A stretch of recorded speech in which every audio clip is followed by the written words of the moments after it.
What is going on, everybody? I am with Jordan Miller of Run to Gun today, and we want to talk about something a little different. We normally talk about how to approach life, motivation, stuff like that, but we want to start throwing some training and some nutrition into it as well, because that's our passion, and we have a lot of people that we both work with and people that have questions. And so, Jordan, we're at a specific time right now of the year where people get sick.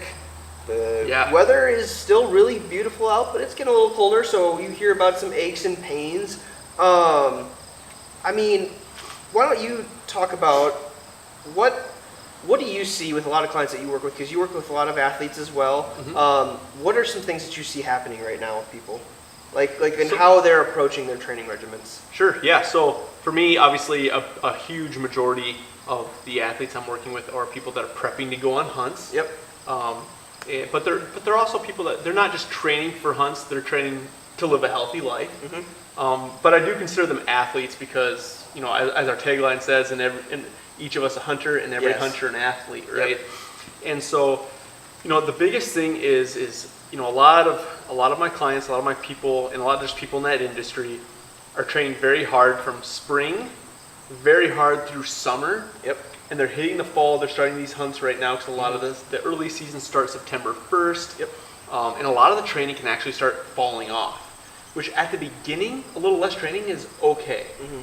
At that point, the body kind of needs a little bit of a break. But then from there, it's just what I do with a lot of my clients is finding a great balance in their week to still maintain strength, maintain conditioning. Yep. Through maybe some of their busy and rigorous hunting schedules.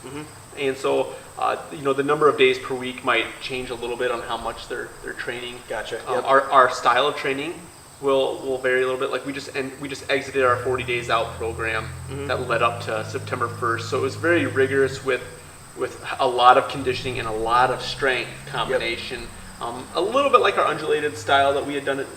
We have trained in the past, but probably a little bit more conditioning than typical. And so from that, like now we just entered more of like a metabolic conditioning phase where we can hammer a 3-day interval really hard with some metabolic conditioning. Yep. It's short, doesn't take up a lot of time.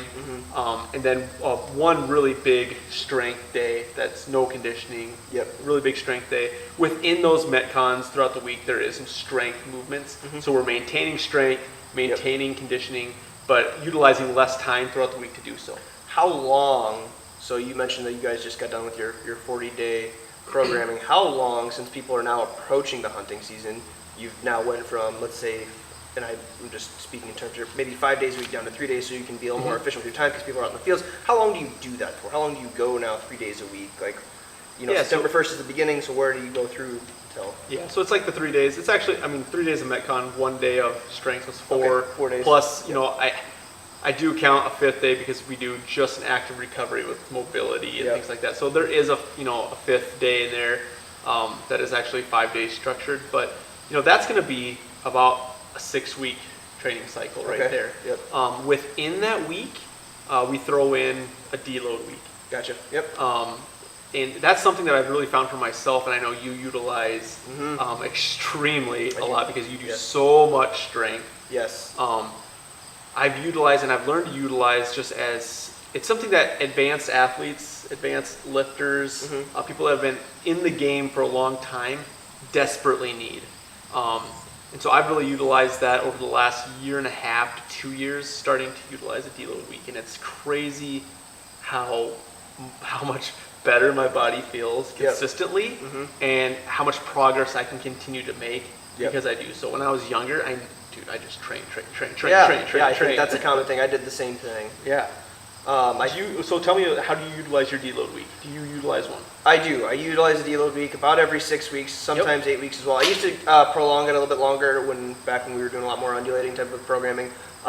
Same thing though, my life has changed a little bit for the good and things have gotten busier. And so I have changed how I do my things, and now it's about every 6 weeks is when I do a deload week. And the way that I do the deload week is, because I think there's some different approaches, and I'd like to get your opinion on this too.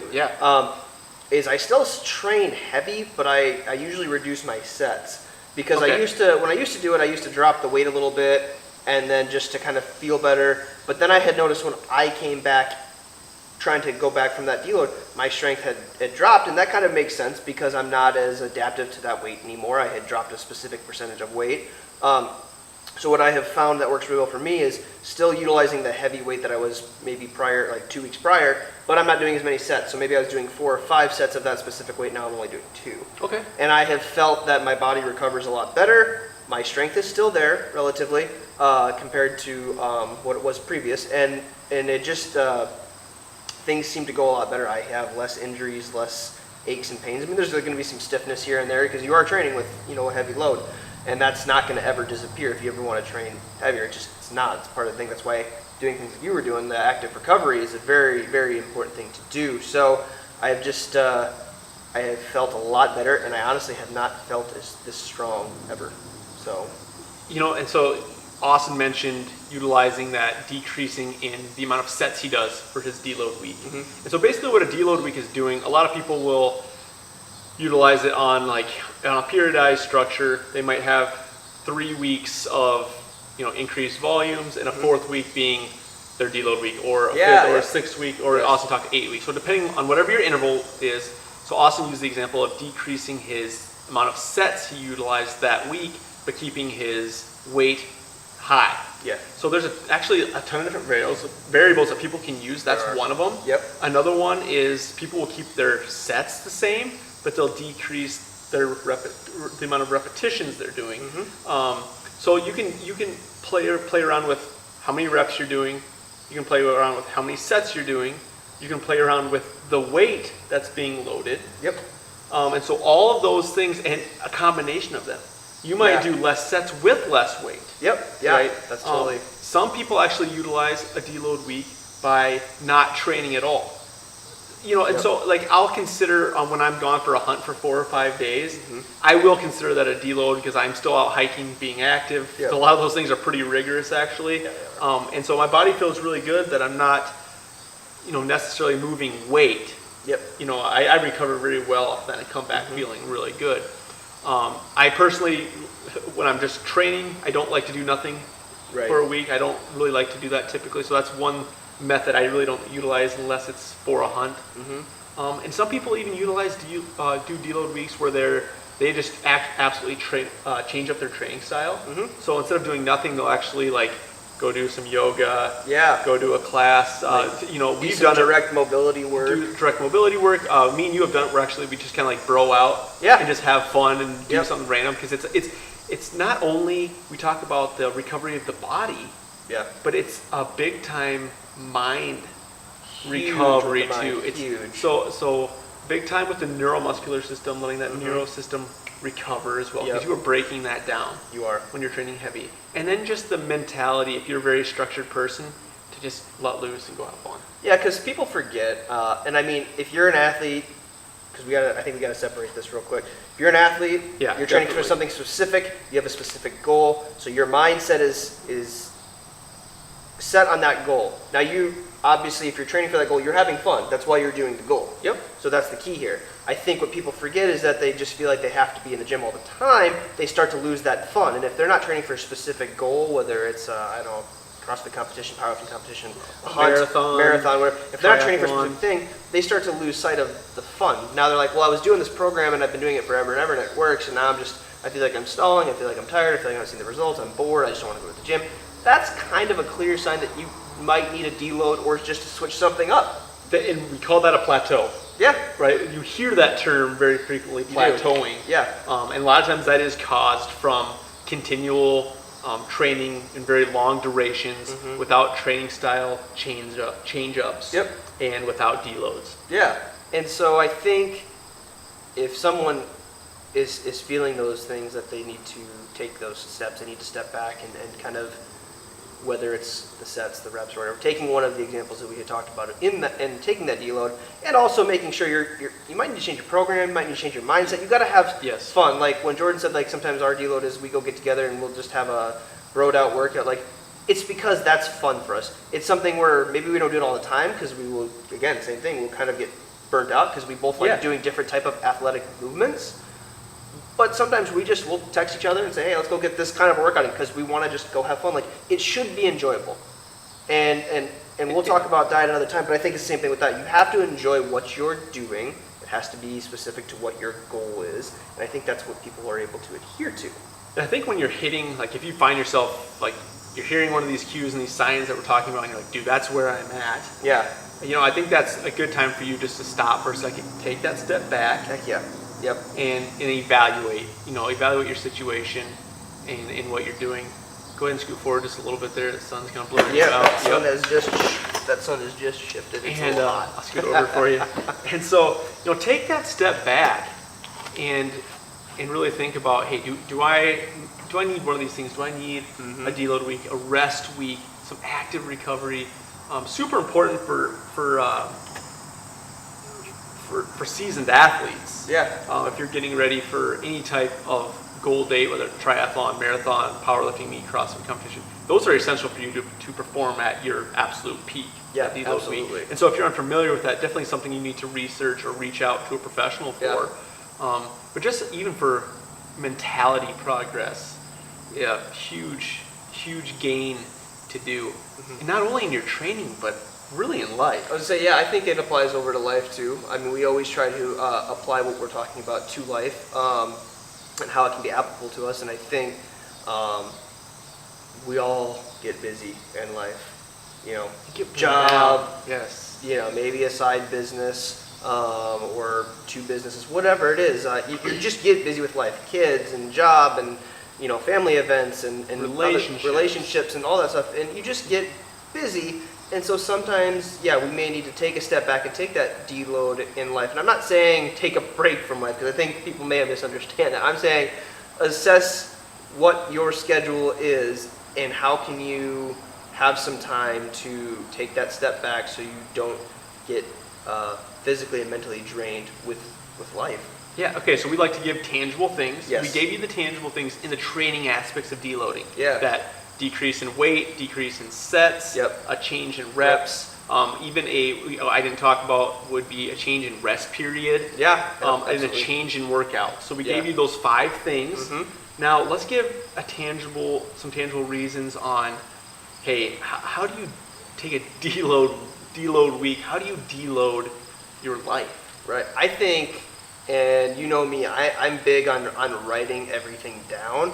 So I think what would help people is get a piece of paper, write out Monday through Sunday, and write out everything that you're doing. It can be a calendar book too, it doesn't really matter, but write everything you're doing on Monday, everything you do on Tuesday, and look at it. And then ask yourself if there's something that you can temporarily step back from and then come back to. Maybe it's, maybe there's a softball game where, yes, it's something that you do enjoy, but right now you've got so many other things going on that maybe stepping back from that softball game the next week gives you an extra hour or a couple hours with the family. Yes, you know what I mean? You actually need. Finding some of those things where you can actually step back and say, okay, like I have a lot of things, and I'm guilty of this myself. Like I'll put a lot of things on my plate and I'll have to step back and be like, okay, I have got these commitments that I need to stick with. I cannot let these go. But there's a couple things here where I could probably move them around and I can come back to them and it'll be fine.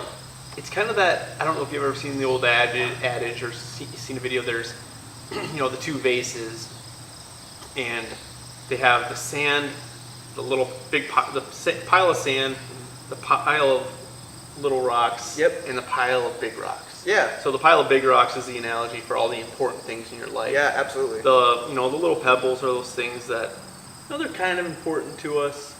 And then all the sand is just it's all the things in life. Right. Yep. And depending on how you prioritize and put those in each vase, determines on what actually fits. If you pour all that sand in first, which is all just the random little things in life, followed up by the smaller rocks, then you try to put the big rocks, which is the analogy of all the important stuff. They don't fit. No. They actually overflow. You can't fit them all in the vase. Yeah. Versus if you take that same vase, same rocks, everything, you put your prioritized rocks in first, those important things in your life, followed by, all of the middle ones, followed by all the sand, everything fits. It does, yes. And what that analogy means is just, it's that prioritized factor. So Austin mentioned as that tangible thing is sit down and actually write down all the things you're doing. You might actually have way more time in your week than you really think in your head. Yes. So that will help you de-stress. Okay.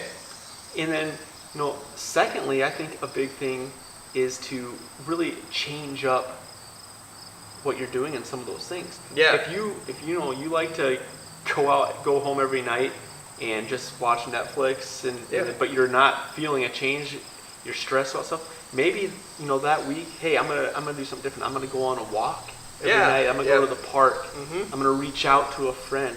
So I think the tangible thing number 2 would be to actually change up your week. Yes. Get out of that rut. In season 5 we had opened up our season with the difference between a rut and a regimen. Yep. So a regimen, we talk in training, is very, very scheduled and set in stone, but it changes. It does. It changes over time very frequently. Where a rut, it's always the same. You're in it. Yep. And so I think that number 2 is changing up that schedule and realizing the difference between a rut and a regimen.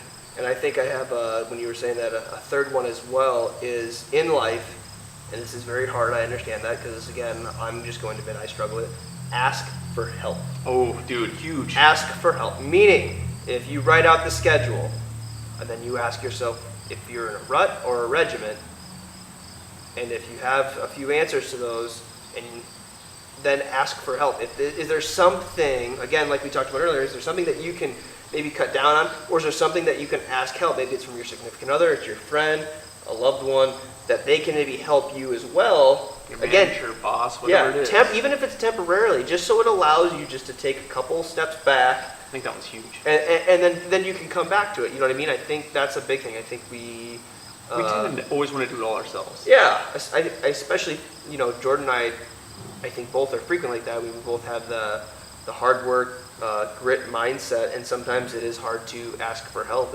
Even if we ask each other for help, we kind of have awkward texts when we're trying to ask each other for help.